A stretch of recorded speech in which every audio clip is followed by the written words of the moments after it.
Bueno, estamos con el doctor Luciano Esposato.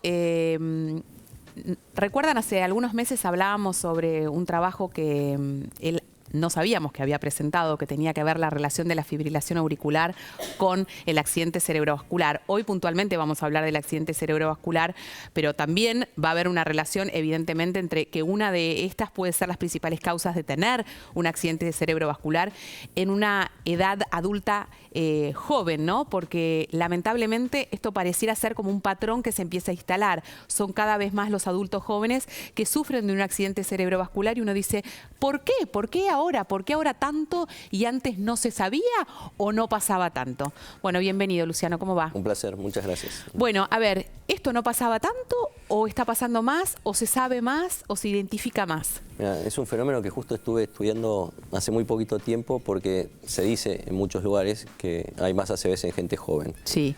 Y la verdad que la evidencia científica a favor de eso es bastante dudosa. Ah, ok. Lo que sí es seguro es que se sabe muchísimo más y particularmente en Argentina.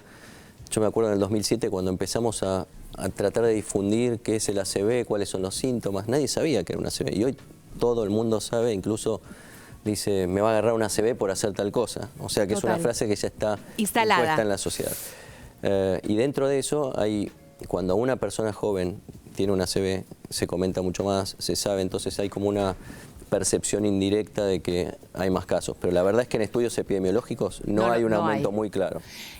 ¿Por qué? Está bueno esto que vos mencionás porque hablás de que está instalado. Y yo creo que está instalado también porque hay como una vinculación o una referencia directa entre que estoy loco, estoy estresado, me va a dar un ACV. Hay una relación entre la locura, vistas desde ese punto de vista, el estrés, la sobreadaptación, la sobrecarga de actividad, justamente con la posibilidad de tener un accidente cerebrovascular, o nada tiene que ver. Qué bueno que sacás este tema. Sí, hay una relación. De hecho, el estrés per se aumenta alrededor de un 20% el riesgo de tener un ACV. O sea que es una realidad. Es una realidad. El estrés y la depresión, los dos que son dos factores de riesgo más tirando hacia el campo de lo psiquiátrico. Sí. Hasta hace poco no había mucha evidencia, pero hay un gran estudio internacional que mostró que realmente esto existe. Y sí, realmente hay. Ahora nuestro próximo paso es investigar cómo hacer para que el estrés no influya tanto en nuestra salud. Claro, y te pregunto si vos ya sabés qué es lo que provoca ese accidente cerebrovascular vinculado al estrés o vinculado a la depresión como un factor de riesgo importante. ¿Qué es lo que le pasa? Y ahí nos vamos a meter puntualmente en lo que significa tener un accidente cerebrovascular a nuestro cuerpo o a nuestro organismo para generar esta situación. Bien, cuando el cerebro percibe estrés, desencadenan una serie de reacciones que hacen que las glándulas, que justo hoy estábamos hablando de los riñones, ¿Sí? Hay dos glándulas que están arriba de los riñones que se llaman suprarrenales. ¿Sí? Están conectadas por cables o nervios que vienen del cerebro y además también hay una conexión hormonal y cuando uno se estresa, le dice a las suprarrenales, liberen adrenalina, estamos en guerra. Empezamos a liberar adrenalina a dosis enormes, que eso es muy bueno para una situación en que uno tiene que salir corriendo o me van a asaltar, ¿para dónde me escapo? Pero si eso se mantiene en el cuerpo, esa adrenalina es tóxica y empieza a actuar contra el corazón, contra las arterias, los enferma y terminamos teniendo una ACV. Esto es interesante porque esto se puede percibir y se puede palpar, inclusive desde lo cotidiano. Yo siempre digo que cuando uno atraviesa un momento complejo de duelo, de una crisis, de una depresión, de un ataque de angustia, de lo que fuere, la sensación de estar como al palo de adrenalina, decir, no puedo más, estoy agotada, por favor. Pero porque el cuerpo llega un momento que empieza a percibir esa adrenalina, se va transformando en tóxica, ¿no? Cómo parar antes de tiempo, cómo reaccionar frente a esa situación o ese estímulo que es tan innato. Exacto, y aparte no nos damos cuenta, pero el ritmo al que vivimos hoy es muy distinto del ritmo que se vivía hace 50 años. Entonces es como que el estrés es una parte inevitable de nuestras vidas y cada vez va a ser peor, porque nada indica que va a ser mejor. Entonces es muy importante que empecemos a buscar qué podemos hacer para bajar eso, para atacar el estrés. Y hay evidencia científica acerca de cosas nuevas. A ver. Por ejemplo, que mis colegas médicos a veces por ahí que no están tan metidos en este tema les va a parecer una ridiculez o algo que a mí también me pareció una locura hace 10 años, pero por ejemplo el mindfulness, hay mucha, pero mucha evidencia científica que está mostrando consistentemente que el nivel de estrés se puede bajar. El próximo paso es hacer grandes estudios y ver si con técnicas como estas se pueden prevenir infartos o accidentes cerebrovasculares, que eso no lo sabemos, pero que sí disminuye el estrés subjetivo y objetivo medido con parámetros en sangre y otras técnicas, es así. Entonces, algo estamos empezando a ver que nos permite mejorar nuestra calidad de vida. Cuando vos hablas del mindfulness, esto tiene que ver con el poder encontrar un momento de meditación, de respiración, de introspección, de poder detener.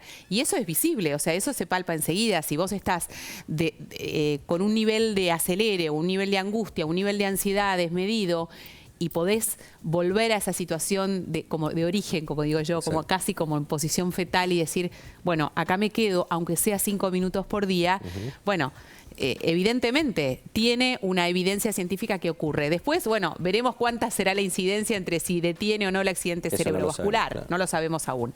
Pero, ¿qué otras cosas hay que tener en cuenta? Y después nos vamos a meter básicamente en cuáles son estos signos que decíamos de este tiempo de oro fundamental para estar atento y poder atendernos en el momento adecuado y no esperar. Exacto. Pero, ¿qué otras cosas pueden afectarnos que son factores de riesgo?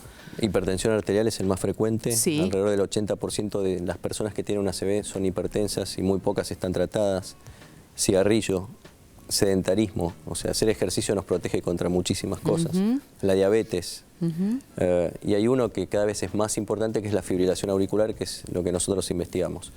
En Canadá, por ejemplo, el número o la proporción de ACVs o accidentes cerebrovasculares por fibrilación auricular pasó a ser la número 1.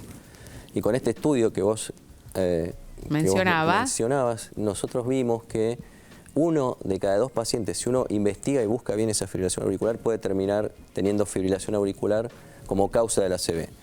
O sea que... ¿Y cómo detectamos esa fibrilación auricular? Porque decís, bueno, ok, esto lo saben ustedes, pero ¿cómo hago? ¿Sé yo? ¿Siento que tengo fibrilación auricular? No, ese es el gran problema. En la mitad de los pacientes con ACV no hay forma de darse cuenta que estamos teniendo la fibrilación auricular si no monitoreamos el corazón.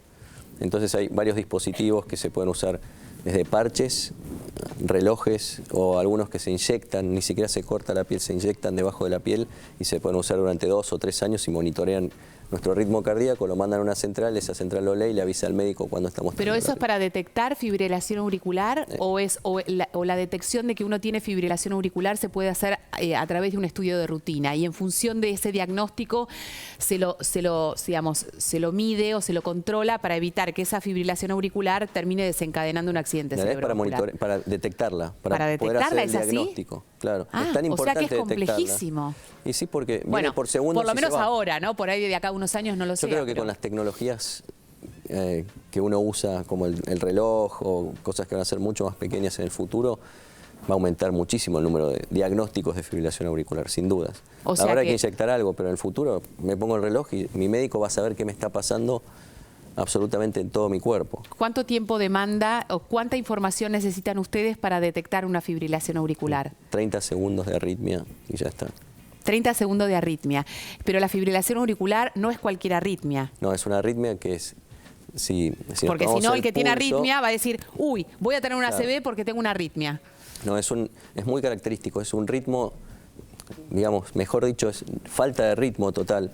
El latido en vez de ser pa, pa, pa, es totalmente arrítmico. Sí. Y por lo general es rápido, no siempre, a veces es con una frecuencia más o menos normal, pero por lo general uno siente taquicardia o palpitaciones y si se toca el pulso va a ver que es cualquier cosa, que en vez de ser algo regular es muy irregular. Perfecto. ¿Esto puede aparecer e irse o esto en general es constante? En algunas personas es constante cuando ya hay cierta cardiopatía estructural, cuando el corazón está un poquito enfermo, pero en personas que tuvieron una ACV, y sean jóvenes o más viejas, la arritmia puede venir por pocos segundos sin síntomas y se va. Perfecto. Una, otra vez. Entonces, si no lo estamos monitoreando en ese momento, no lo vamos a detectar nunca. Bueno, sí tenemos signos claros con respecto a lo que está ocurriendo en nuestra cabeza, refiriéndonos justamente al accidente cerebrovascular. ¿Qué cosas nos ocurren? ¿Qué cosas tenemos que tener presentes para poder acudir rápidamente al médico y evitar que ese accidente cerebrovascular, bueno, comprometa mayor cerebro del que podría comprometerse? Exacto. A ver, siempre lo importante es que la ACV empieza de golpe, de un segundo para el otro. No es algo que se instala gradualmente. Uno está bien, yo puedo estar, por ejemplo, a punto de tomar este agua y se me va a caer la copa de la mano porque de repente la mitad del cuerpo se debilitó, perdió la fuerza. Eso es lo más frecuente. La cara se puede torcer, el brazo se puede debilitar y la pierna se puede también, puede perder la fuerza y nos terminamos cayendo o perdemos el equilibrio, la estabilidad. Ese es el más frecuente, la debilidad súbita de la mitad del cuerpo. Después podemos tener trastornos visuales, perder la visión en la mitad de lo que estamos mirando. ¿Recuerdan cuando hablábamos de Verónica Perdomo, que fue paciente de Luciano, que ella hacía referencia claramente que cuando hizo la consulta fue cuando estaba mirando la televisión y la mitad de la tele se le puso negra? Veía, y esto fue, bueno, claro, pero había tenido como ciertos síntomas previos. Es muy claro eso, el que lo vive realmente se da cuenta. Lo sabe. Después hay otro que es muy frecuente, es muy importante. Pero te hago una consulta, Sí. ¿tengo capacidad de reaccionar frente a ese síntoma? Si es eso, ¿Soy consciente de lo que me está pasando o ya no más? En muy pocos casos, muy raros, la persona que está teniendo una ACV no se da cuenta que lo tiene, porque hay un área del cerebro que se encarga de habitualmente hacernos saber dónde tenemos ubicado el brazo, la pierna o qué nos está pasando, y si se afecta a eso perdemos el GPS y Perfecto, es como que no nos está bien, pasando nada. Está bien. Después, problemas para hablar. Que el lenguaje salga, o que el habla salga como si estuviéramos borrachos, es una. Sí. Y la otra es tener las palabras acá y no poder sacarlas, no poder decirlas, no encontrar las palabras para hablar, mezclar, usar palabras nuevas, inventar palabras. Sentir que no nos estamos pudiendo expresar correctamente. Exacto. ¿También nos damos cuenta de esa situación? Sí, es muy frustrante para el que lo está teniendo y sobre todo se dan cuenta los que están escuchando. Por eso digo, también es importante todos estos signos en función de aquellos que comparten la vida con nosotros o están desde tu marido, tu mujer, tus hijos, tus compañeros de trabajo. Vimos a lo largo de todo este ciclo cantidad de ejemplos que se van sucediendo en la vida que son muy gráficos. Uno de ellos que llamó y decía que estaba manejando con un compañero de trabajo y que efectivamente se le empezó como a torcer la cara y él no tenía registro alguno de esa situación y fue el compañero que le dijo, pero Carlos, Pepe, no sé cómo se llamaba, te está pasando esto, vamos al médico, ¿no? Está tan gráfico. De hecho, nosotros que vemos pacientes, la mayoría llega a la consulta gracias a alguien que estaba con ellos y los vio y pudo llamar a la emergencia para que los atiendan. Y los que viven solos llegan más tarde, porque les cuesta un poquito más darse cuenta. ¿Se puede ir a cualquier lugar? ¿Se puede ir a cualquier guardia? Esto también es algo que hemos hablado en varias oportunidades, pero que me parece que más allá de asustar, me parece que es una información válida para poder tomar una decisión correcta, por más de que se tarde un poquitito más en función de lo que estamos necesitando. Bien, vos lo preguntás, Dolores, porque cuando uno está teniendo una ACV se mueren 2 millones de neuronas por minuto. Entonces, para evitar eso hay un tratamiento que se encarga de disolver el coágulo que está tapando la arteria. Pero tiene que administrarse en las primeras, hasta hace poco se decía que eran 3 horas, hoy sabemos que son 4 horas y media porque se demostró el beneficio en una ventana más extendida. Que eso es una buena noticia también. Es buena noticia, pero no tenemos que esperar 4 horas y media porque el efecto a la hora 4 no es lo mismo que a la hora 1. O sea, es mucho mejor recibirlo en la primera hora. Entonces es muy importante que sepamos a dónde vamos a ir porque no todos los hospitales o sanatorios hay. Y esa es una tarea que hay que hacer antes, cuando estamos bien, no en el momento que estamos teniendo. Cuando estamos ahora, cuando hoy, estamos escuchando, hoy aprovechamos, estamos hablando, sabemos, retenemos los síntomas, hablamos de los signos, lo comentamos con algún familiar o con algún amigo y en función de eso resolvemos a ver, bueno, en caso de que esto me pasara, ¿a dónde debería ir? Si tenemos una prepaga, llamamos a la prepaga y preguntamos ¿en qué lugar? Si a mí...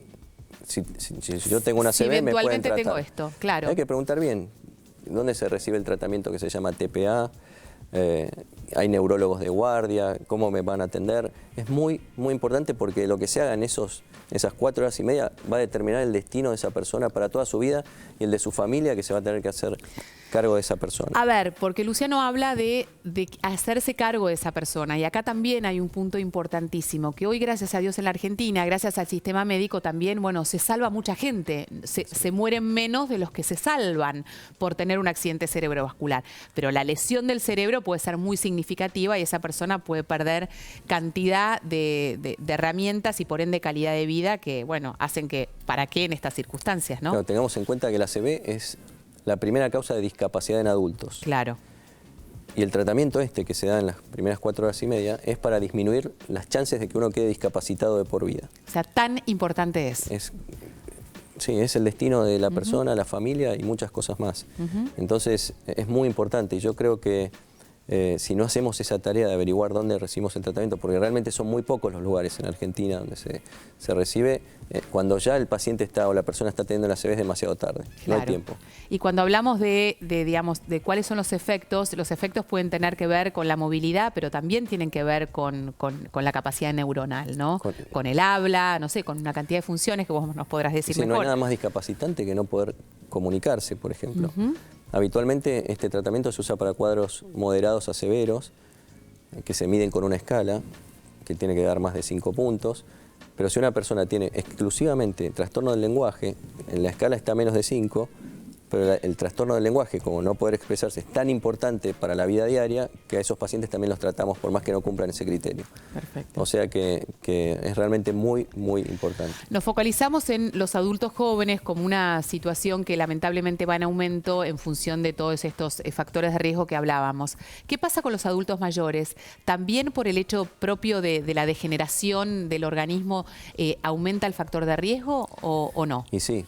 Bueno, vos lo mencionabas por la hipertensión arterial, claro, ¿no? La hipertensión arterial es mucho más frecuente a edades mayores. La fibrilación auricular tiene un aumento exponencial a partir de los 65 años. O sea que ir acumulando factores de riesgo hace que a esa edad, arriba de los 65, sean mucho más frecuentes los ACVs. O sea que esto ocurre. Hombres y mujeres. ¿Y es más frecuente en hombres o en mujeres? ¿O esto ya es igual para los dos? Mirá. Porque sabemos que viste que la enfermedad cardíaca o factores de riesgo ahora están equilibrados entre las mujeres y los hombres. Hasta hace muy poco tiempo decíamos siempre que era más frecuente en hombres, y si uno mira la mayoría de los estudios epidemiológicos hechos en el mundo, todos mostraban que era más frecuente en el hombre, porque la mujer está protegida por hormonas hasta que tiene la menopausia. Y después lo equipara.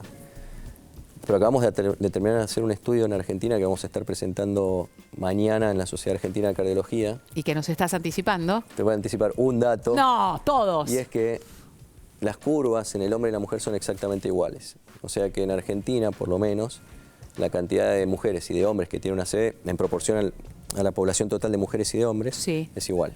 A ver, y esto es fundamental porque tiene que ver con la conciencia y la vulnerabilidad que uno puede tener. Vulnerables somos todos, conscientes somos muy pocos, y honestamente cuando hablamos de la enfermedad cardiovascular debemos sumar ahora entonces a esta posibilidad. Tener una ACV lo podemos tener tanto hombres como mujeres, no es un problema del otro, ¿no? No, entonces, por ende, estos controles, estos factores de riesgo deben ser igualmente controlados. Exacto. Bueno, un lujo, doctor Esposato, Placer. como siempre. Gracias. Hacemos la última pausa, ya estamos de vuelta, no te vayas.